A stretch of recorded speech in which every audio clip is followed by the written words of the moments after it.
भजन संहिता उसका 79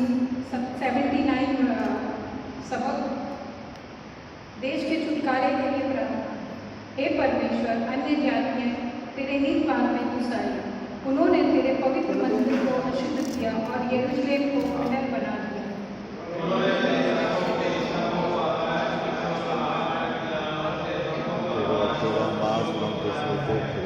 उन्होंने उनका लहू यरूशलेम के चारों ओर जल के समान बहाया और उनको मिट्टी देने वाला कोई न था। पड़ोसियों के बीच हमारी मान लड़ाई हुई, चारों ओर के रहने वाले हम पर हंसते और ठट्ठा करते हैं। हे यहोवा, कब तक लगातार क्रोध करता रहेगा? तुझ में आग की सी जलन कब तक भड़कती रहेगी? जो जातियां तुझको नहीं जानती और जिन राज्यों के लोग तुझसे प्रार्थना नहीं करते, उन्हीं पर अपनी सब, क्योंकि उन्होंने याकूब को निगल लिया और उसके वासस्थान को उजाड़ दिया है। हमारी हानि के लिए हमारे पर धर्म के कामों को स्मरण न कर,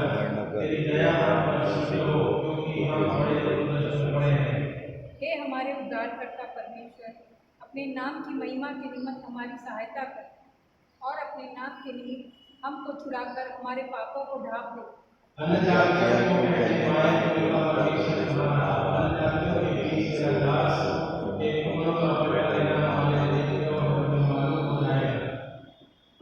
बंदियों का कराना तेरे कान तक पहुँचे, घात होने वालों को अपने भुजबल के द्वारा बचा।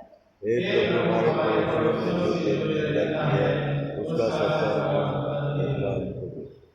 तब हम लोग तेरी प्रजा चढ़ाई की भेड़े हैं, तेरा धन्यवाद सदा करते रहेंगे और तेरी स्तुति लगातार करते रहेंगे। परमेश्वर के वचन में पढ़े जाने और सदा जाने का हम सबको आशीष मिले। आइए हम लोग गाएंगे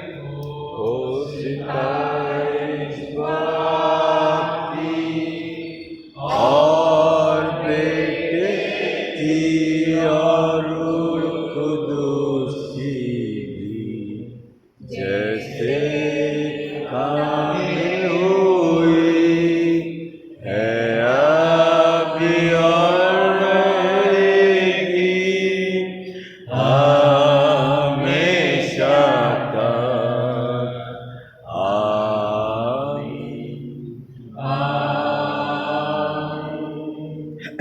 कल इसे अपना स्थान ग्रहण करें। ये समय होता है कि हम प्रार्थना में जाएंगे, धन्यवाद देंगे परमेश्वर की दया और उसकी करुणा के लिए। परमेश्वर ने बीते सप्ताह दिनों के दौरान परमेश्वर अपनी अगुवाई में हमारे जीवन को बना के रखता है, हम धन्यवाद के साथ में रखते हैं।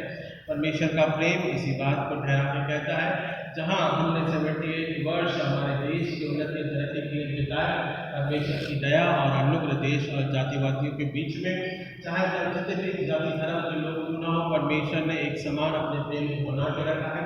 और आज हमने भजन पढ़ने का यही उद्देश्य रखा, भजन संहिता 79, जहाँ पे हम अन्य जातियों के लिए या परमेश्वर की दया के लिए भी हम प्रार्थना करें, परमेश्वर के क्रोध से हम बचने पाए और लोगों तक, देश और जगत तक परमेश्वर का प्रेम बना रहने पाए। इस बारे में हम प्रार्थना करें कि परमेश्वर का अनुग्रह हमारे साथ में ठहरने पाए। हम उसकी प्रजा है, चराई की भेड़े हैं। परमेश्वर अपनी चरवाही के द्वारा हमारे जीवन को अगुवाई करे। हम इस बात को देश और जगत के लिए और विशेष रूप से भारतवर्ष के लिए भी हम प्रार्थना करें, क्योंकि बीते सप्ताह के दौरान हमने 15 अगस्त मनाया। आज़ादी का यह समय परमेश्वर ने ठहराया ताकि हम सब आज़ाद रूप में, एक सही रूप से संवैधानिक रूप में, चाहे हमारे बोलने का अधिकार हो, चाहे विश्वास का अधिकार हो, चाहे वो हमारे चलने फिरने उठने बैठने का अधिकार हो, सो परमेश्वर ने ऐसी बुद्धि दी, ऐसे संविधान को ठहराया ताकि हम एक समान रूप में एक दूसरे के साथ में मिलकर सद्भावना के साथ में और प्रेम के साथ में रह सकते हैं। सो ऐसे लोगों के लिए, लीडर्स के लिए भी हम प्रार्थना करें कि परमेश्वर की दया बनी रहे।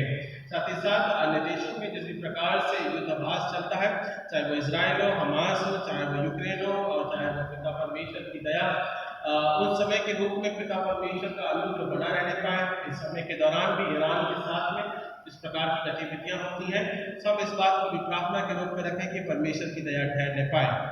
हम प्रार्थना करेंगे हमारे तमाम जो मिशनरीज हैं, पासबान हैं, डीएससीज हैं, डिक्नेसिस हैं, उनकी सेवकाई के लिए, उनके कार्यों के लिए, योजनाओं के लिए हम प्रार्थना करेंगे कि परमेश्वर की दया ठहरने पाए, वचन की सेवकाई के तहत, और परमेश्वर का वचन अधिकारी से बोया जाए।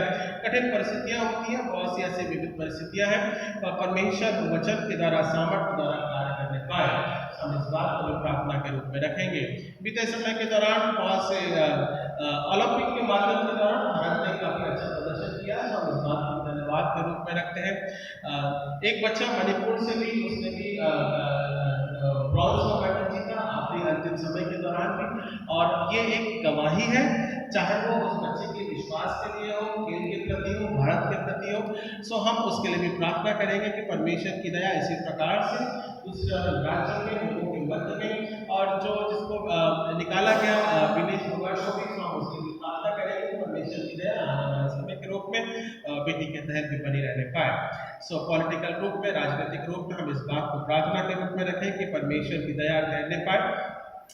साथ ही साथ हम प्रार्थना करेंगे हमारे जो परिवार है, फिजिकलिस्टन है, जो बुजुर्ग बीमार है, जो बुजुर्ग हैं, अब उनके लिए प्रार्थना करेंगे परमेश्वर की दया बनी रहने पाए और परमेश्वर का अनुग्रह चंगाई के द्वारा ठहरने पाए।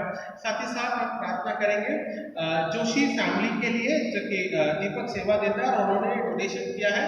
ये जो 2 स्पीकर आप देख रहे हैं, ये 750 पीपल की कैपेसिटी का स्पीकर है और उसमें इनबिल्ट एम्पलीफायर्स है। सब इस बात को धन्यवाद के साथ में रखते हैं। सो हम आंटी अंकल के लिए प्रार्थना करेंगे कि धन्यवाद के साथ में जो उन्होंने चर्च की जरूरत थी उसको वो पूरा किया, और धन्यवाद के साथ में हम इस बात को प्रार्थना के रूप में रखेंगे। बुजुर्ग हैं वो, और हम उनके जीवन के लिए प्रार्थना करेंगे। साथ ही साथ में आज आप सुबह आप देखते हैं ये जो नए 2 माइक स्टैंड और माइक जो है वो प्रवीण महापात्रा जी, जो कि एडवोकेट महापात्रा जी है, और ये हमारे साथ में उन्होंने परिवार को, हमारे कलीसिया को गिफ्ट किया है, और हम इस बात को भी धन्यवाद के साथ में रखते हैं, ताकि आवाज का माध्यम, चाहे वो माइक के माध्यम के द्वारा हो, चाहे वो स्पीकर के माध्यम के द्वारा हो, परमेश्वर की आवाज हर एक तक अच्छी तरीके से पहुंचने पाए।